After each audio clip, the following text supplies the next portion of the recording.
रूस ने यूक्रेन पर अपना अब तक का सबसे बड़ा हमला किया है। रूस ने यूक्रेन पर 500 से ज्यादा मिसाइलें और ड्रोन से जोरदार बमबारी की है।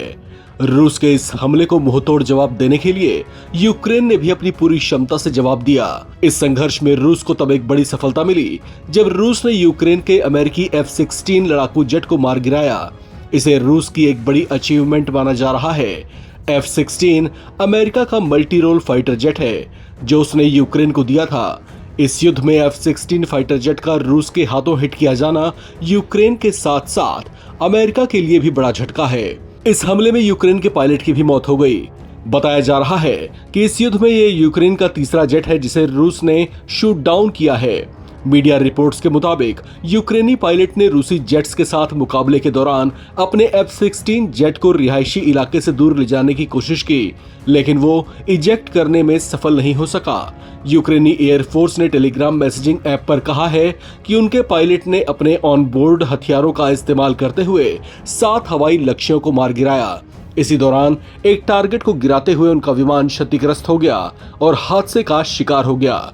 इन हमलों को लेकर यूक्रेन की ओर से जारी आधिकारिक बयान में बताया गया है कि रूस ने यूक्रेन पर 477 ड्रोन और 60 से ज्यादा मिसाइलें दागी, जिनमें से 249 ड्रोन मार गिराए जबकि 226 को इलेक्ट्रॉनिकली जाम कर दिया गया। आपको बता दें कि कुछ हफ्ते पहले ही रूस पर यूक्रेन के सबसे बड़े अटैक और 40 बॉम्बर्स की तबाही ने रूस के राष्ट्रपति पुतिन के गुस्से को उबाल दिया था। रूस ने इसे अपनी संप्रभुता पर किया गया हमला बताया था, जबकि रूस के कई किलोमीटर भीतर घुसकर उसके एयरफोर्स बेस पर किए गए इस सफल हमले के बाद यूक्रेन के राष्ट्रपति वोलोदिमीर ज़ेलेंस्की अपना सीना ठोकते और अपनी फोर्स को शाबाशी देते देखे गए थे। उस बड़ी घटना के बाद दुनिया भर के बुद्धिजीवियों ने कहना शुरू कर दिया था कि यूक्रेन ने ऐसी हरकत से रूस के प्रलयंकारी गुस्से को ट्रिगर किया है जिसका उसे घातक अंजाम भुगतना पड़ सकता है।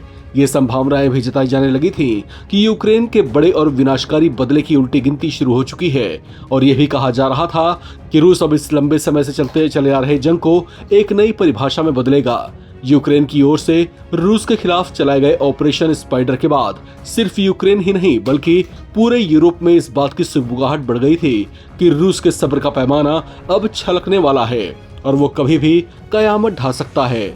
चर्चा इस बात को लेकर भी थी कि रूस कहीं यूएसएसआर वाले पुराने दौर में तो नहीं लौटना चाहता और कहीं अब उसकी जंग पूरे यूक्रेन पर कब्जे के लिए तो नहीं है, क्योंकि जिस तरह से यूक्रेन के पीछे समूचा यूरोपियन यूनियन गोलबंदी करके खड़ा हो गया है और उसे समर्थन दे रहा है, इसे रूस एक बड़ी चुनौती के तौर पर देख रहा है। कुछ बुद्धिजीवियों का यह भी मानना है कि रूस पिछले 3 साल से यूक्रेन के साथ जंग में उलझने से परेशान हो गया है और जल्दी ही इसे अपने तरीके और अपनी शर्तों पर खत्म करना चाहता है, लेकिन इस पर यूरोपियन यूनियन के रुख को देखते हुए ये संभव नहीं लग रहा। ऐसे में रूस किसी बड़े और विनाशक फैसले से इसका समाधान कर सकता है।